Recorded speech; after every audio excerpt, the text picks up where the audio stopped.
Hello and welcome back to Scriptures Unlocked. This presentation is entitled Laban Pursues Jacob.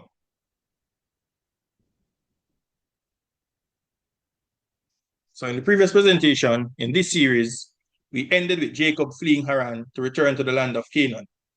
And we'll pick up the story from Genesis chapter 31, verse 19. And Laban went to shear his sheep, and Rachel had stolen the images that were her father's.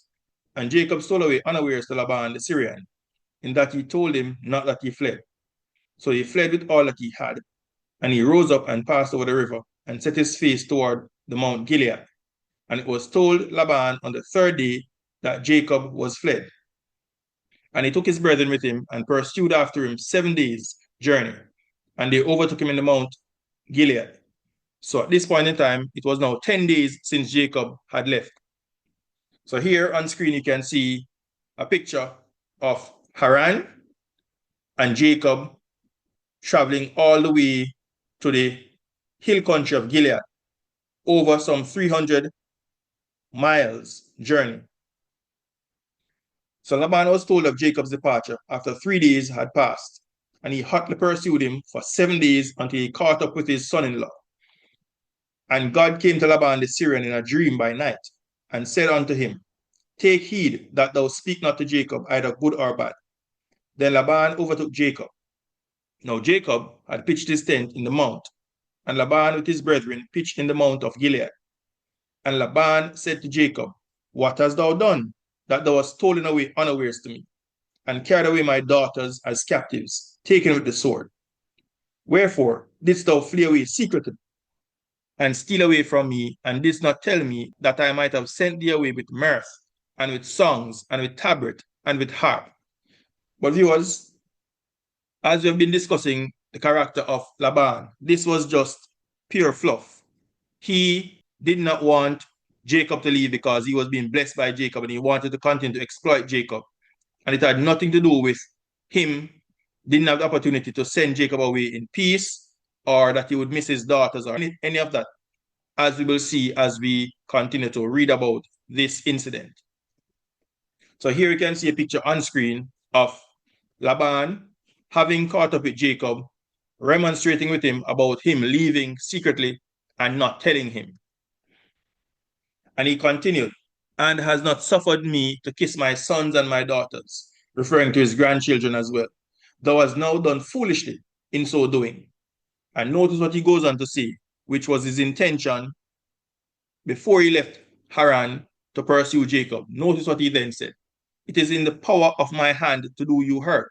But the God of your father spake unto me yesternight, saying, Take thou heed that thou speak not to Jacob either good or bad. So God told him in no uncertain terms that he was not to confront Jacob at all. Don't even speak to him, whether it was good or bad. And now, though thou wouldest needs be gone, because thou sore longest after thy father's house, yet wherefore hast thou stolen my gods? So viewers, he now was accusing Jacob of stealing his household gods. It is quite clear that Laban planned to harm Jacob, but God intervened, told him in a dream to leave Jacob alone and not even speak to him. Laban's initial reason for pursuing Jacob for over 300 miles was just a ruse to take away all of Jacob's cattle, which was his wealth. But divine intervention stopped him in his tracks. So he ended up accusing Jacob of stealing by saying, Why have you stolen my gods? And again, viewers, this shows the futility and the nonsensical way of people worshiping idols. Because here Laban was saying to Jacob that he had stolen his gods. Why would people worship so-called idols that are made from wood, stone, clay, or any such thing, so much so that they could be stolen? So here he's accusing Jacob of stealing his household gods, his household idols. And again, it just proves the irrationality of people who worship idols, things that are created or made to be worshipped as gods. So here again, you can see him accusing Jacob of stealing his household gods, because Jacob, as we have studied so far, was a man of integrity. Jacob was a faithful servant to Laban for 20 years, as he will outline when he finally spoke against these accusations that Laban had levied against him. Unknown to Jacob at the time, Rachel provided her father with a perfect reason to confront him with as to why he was pursuing Jacob. Notice what we are told. Genesis 31, verse 31. And Jacob answered and said to Laban, because I was afraid, because Jacob knew that Laban would resort to force or violence in order to take back what he had worked so hard for all these years. So Jacob said to him, I left secretly because I was afraid, for I said, peradventure, thou wouldest take by force thy daughters from me. Jacob then goes on to say, because he was absolutely sure that he did not steal any household gods from him. So notice what Jacob goes on to say, with whomsoever thou findest thy gods, let him not live before our brethren. Discern thou what is thine with me, and take it to thee. For Jacob knew not that Rachel had stolen them. So when he made this declaration, when he proclaimed his innocence before Laban and confidently declared that the person who stole his gods, let him be put to death, he did not know that Rachel, his wife, had stolen her father's household gods. The Hebrew word that has been translated as idols or images is the word teraphim. It occurs 15 times in the Hebrew scriptures. It is Strong's H 8655, and it is translated as image 7 times, teraphim 6 times, idol once, and idolatry once. So teraphim has to do with idolatry. It is an idol. Images are a family idol. It's a kind of idol used in household shrine or worship. So notice what Laban then proceeded to do after Jacob told him that. And Laban went into Jacob's tent. He went first into Jacob's tent because he wanted some evidence that he could show to the entire clan that Jacob was indeed a thief and that he had all reason to dispossess him or even kill him and take away all his wealth. So Laban went into Jacob's tent first, then into Leah's tent, and into the 2 maidservants, that's Bilhah and Zilpah, but he found them not. Then went he out of Leah's tent and entered into Rachel's tent. So Laban started with his son-in-law's tent because he was hoping that Jacob had stolen his gods, which would have given him the perfect reason to kill Jacob and take all of his possessions back with him to Haran, since that was Jacob's own declaration before all who were present. So notice now Genesis 31, verse 34 and 35. Now Rachel had taken the images, the teraphim, and put them in the camel's furniture, and sat upon them. And Laban searched all the tent, but found them not. And she said to her father, let it not displease my lord, that I cannot rise up before thee, for the custom of women is upon me. And he searched, but found not the images. So here on screen, you can see Laban searching Rachel's tent, looking for his teraphim, his household idols. So viewers, Rachel stated that the custom of women was upon her. In other words, she stated that she was menstruating and could not get up from where she was sitting. And since that was Rachel's reason, whether it was true or false, Laban did not bother to ask her to get up so that he could search the camel's furniture. Because in the Middle Eastern culture, when a woman was having her menses, she was considered to be unclean, and anyone or anything that came in contact with her was also considered to be unclean. This was later codified by God in Leviticus chapter 15 when he gave his law concerning bodily fluids. And we'll read about this now.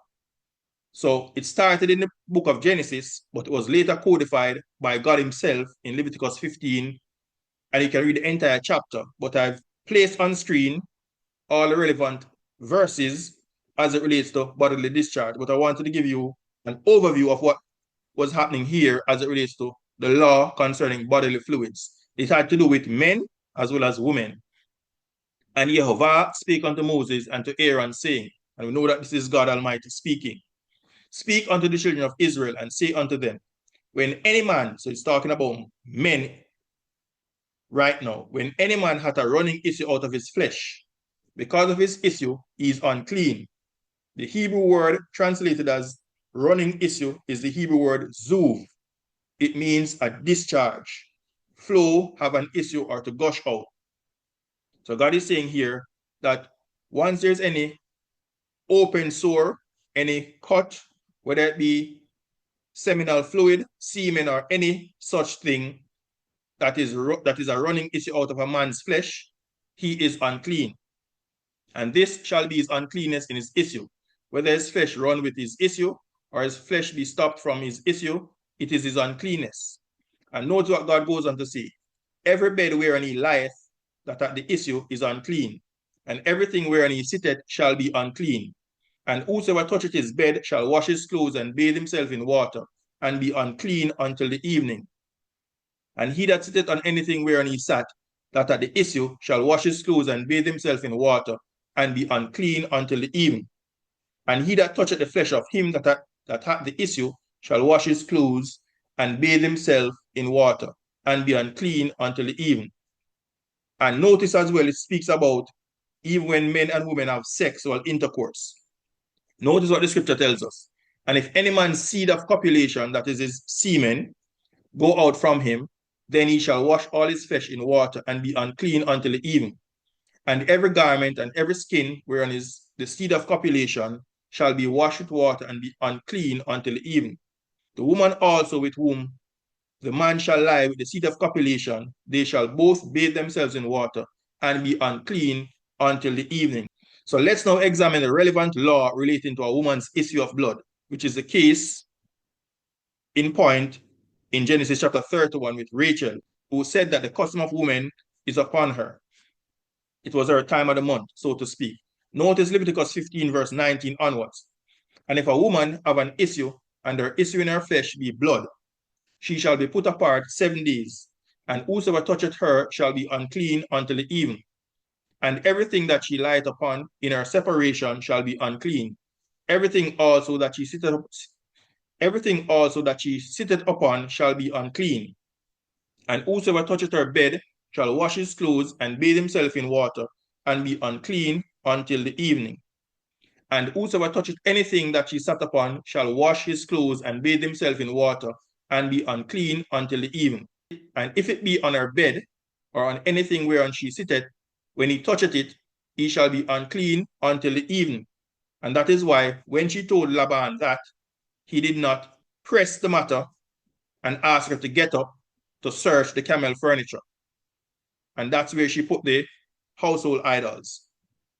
Leviticus 15, verse 24. And if any man lie with her at all, that is during her period, and their flowers be upon him, he shall be unclean 7 days, and all the bed whereon he lieth shall be unclean.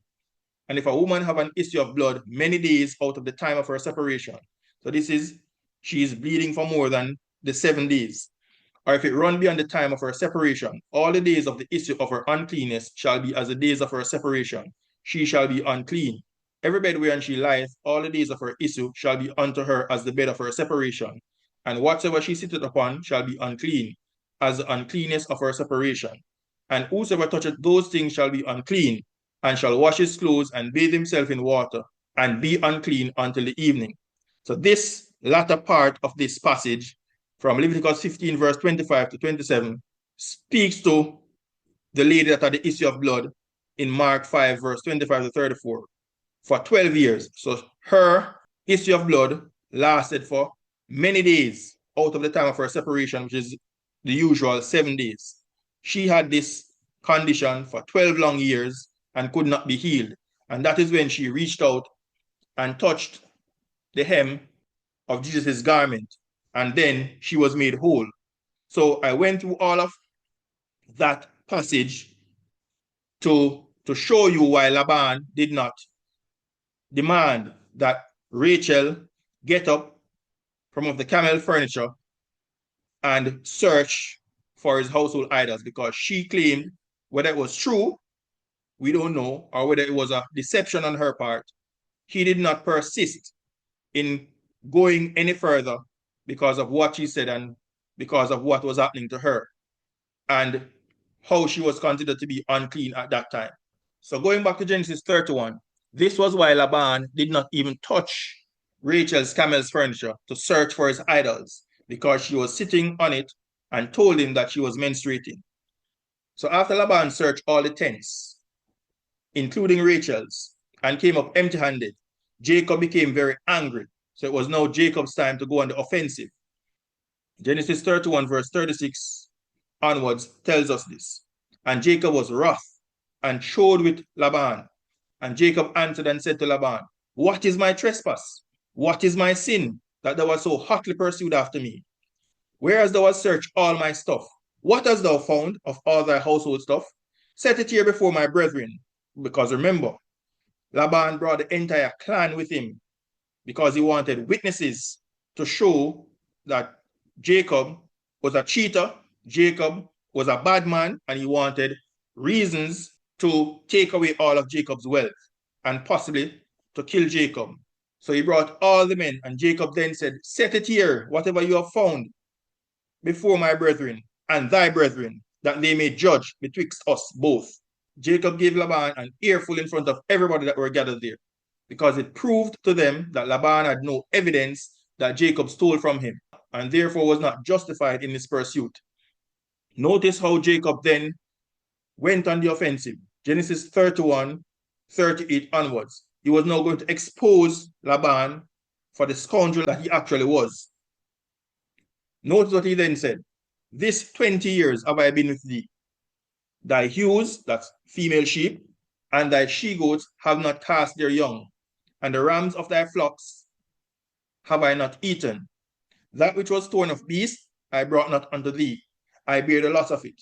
Of my own hand didst thou require it, whether stolen by day or stolen by night. Thus I was. In the day the drought consumed me, and the frost by night, and my sleep departed from mine eyes. Thus have I been 20 years in thy house. I served thee 14 years for thy 2 daughters, and 6 years for thy cattle, and thou hast changed my wages 10 times. In other words, he has changed Jacob's wages a number of times. The 10 times here is just a figure of speech to indicate that he had changed Jacob's wages a lot of times, not necessarily 10 literal times. Note what Jacob then goes on to say. Except the God of my father, the God of Abraham, and the fear of Isaac had been with me, surely thou had sent me away now empty, because Jacob knew Laban's character. He knew that Laban did not want Jacob to leave with all this wealth. He considered everything that Jacob had to be his own, as we will see not too long from now. Jacob said here in front of everybody that if it was not God on his side, then surely Laban would have sent me away with nothing. God had seen my affliction, Jacob went on to say, and the labor of my hands, and rebuked thee yesternight in the dream. So again, viewers, Jacob went on the offensive and revealed to the whole clan that he was a faithful servant, but Laban was very unscrupulous in his dealings with him. Jacob outlined that he was a good shepherd who took care of Laban's sheep, so much so that none of his sheep miscarried. Because, oftentimes, especially if these animals gave birth in the middle of the night at some strange hours, bad shepherds would remain in their beds and allow the animal to lose their offspring. But Jacob told him, for all these years that I've been with you, none of your female sheep or flock miscarried. They did not cast their young, because I was a good shepherd. Jacob went on to say, I have not fed myself from your flock, which was his right as a shepherd. He could eat from among the flock, but Jacob did not exercise that right. Jacob goes on to say that he was so unscrupulous that if a wild animal killed any one of the sheep in the flock, Jacob did not bring the carcass to Laban, because if he was able to retrieve the animal from the wild beast, so much so that the wild beast could not drag it away or eat it, that would redound to his benefit. He would not be liable for the death of the animal, because he showed his bravery in recovering the animal and not allowing the wild beast to eat it or drag it away. But Jacob said that when that happened, I did not present the dead animal to Laban, because I knew the type of man that he was. And Jacob went on to say You required it of my hand.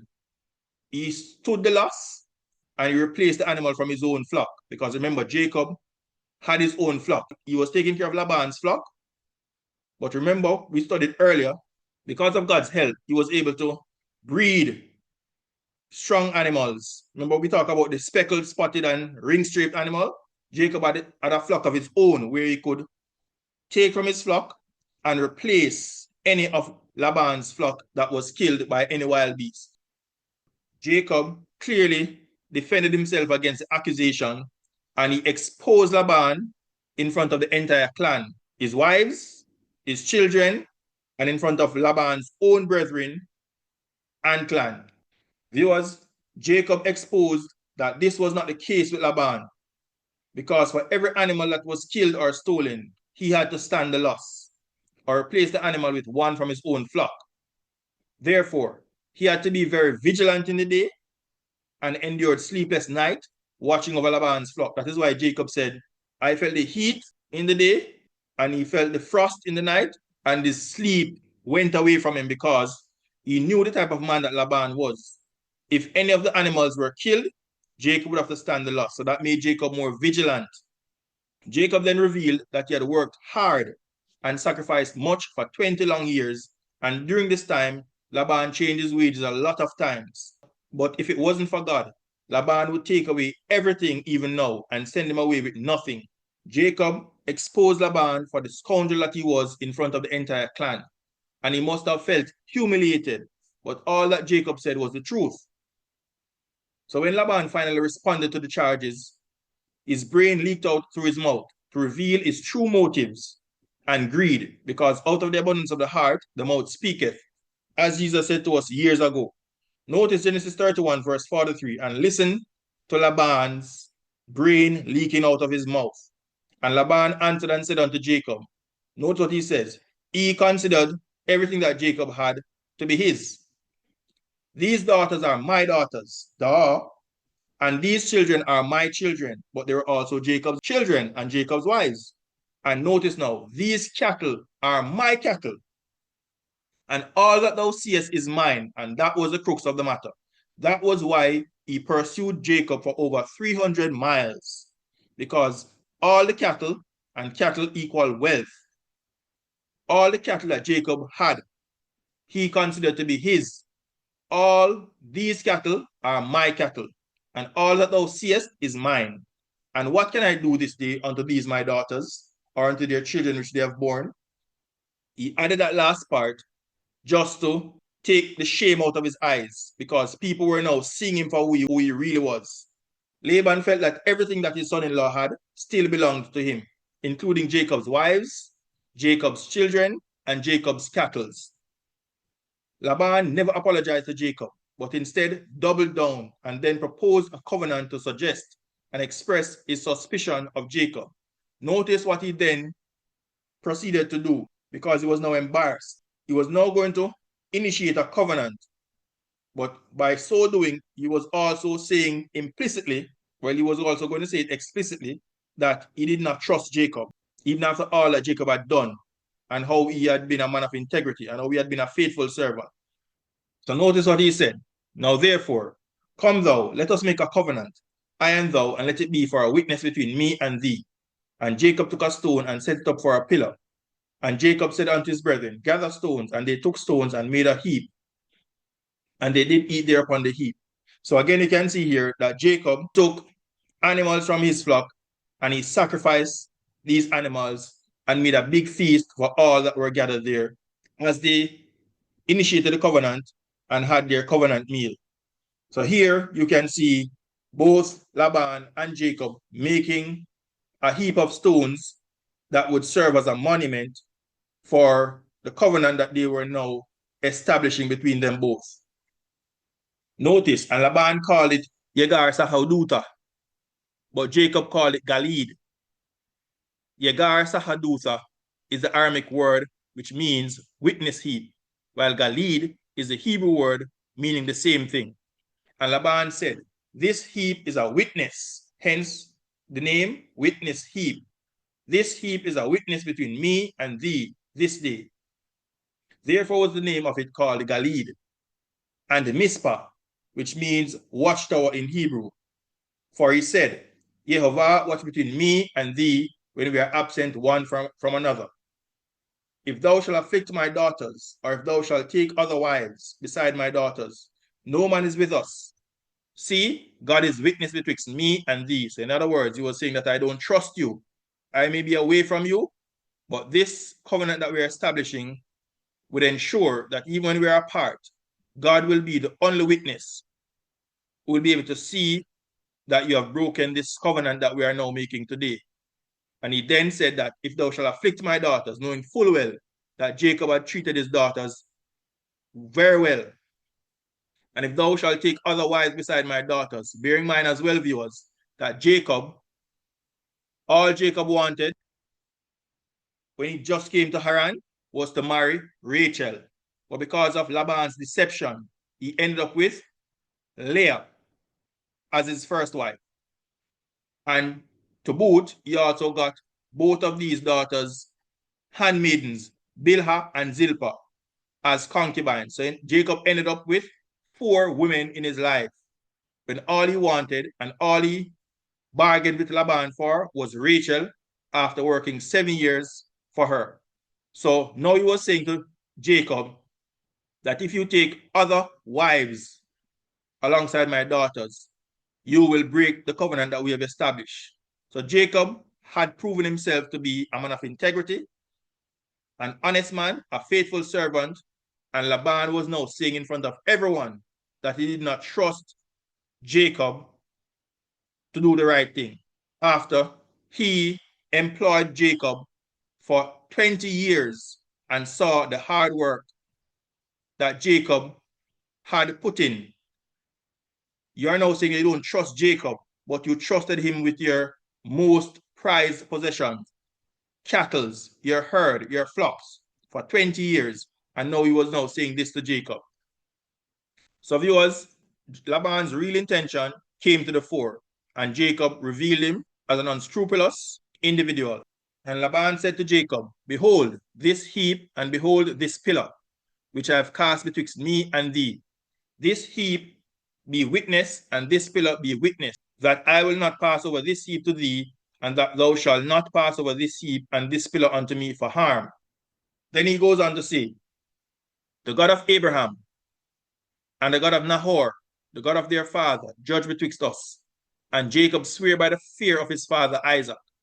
Then Jacob offered sacrifice upon the mountain, and called his brethren to eat bread. And they did eat bread, and tired all night in the mount. And early in the morning, Laban rose up and kissed his sons and his daughters, and blessed them. And Laban departed and returned unto his place. So viewers, this was a pathetic and farcical attempt on Laban's part to save face before the clan. And viewers, after this verse and this chapter, this is the sum total of Laban's life. And the only other time his name is mentioned after this in scripture is in reference to Jacob's time in Haran. In Genesis chapter 32, verse 4, Genesis 46, verse 18, and Genesis 46, verse 25. After these verses, Laban is not mentioned again throughout scripture. And here, finally, we can see Laban hugging his grandsons and his granddaughters and saying goodbye to his daughters. And he never saw them again because Jacob never returned to Haran. And there's no mention of Laban ever visiting the land of Canaan to see his grandchildren or his daughters again. So viewers, this brings us to the end of this presentation. We looked at the events that transpired between Laban and Jacob when Jacob left Haran secretly, and he was hotly pursued by Laban. And all his attempt when he left Haran was to try and take away all of Jacob's possessions, his cattle, his wealth, because he wanted Jacob to leave Haran with nothing. And as we read and as we showed, Laban considered everything that Jacob had worked for, all his possessions, to be his. He wanted Jacob to leave with nothing. In essence, he wanted Jacob to work for 20 years and have nothing to show for it when he left to go back to his father's home in the land of Canaan. Thanks for listening. Thanks for watching. And may God continue to bless us as we continue to study his words to prove all things. Have yourselves a great day.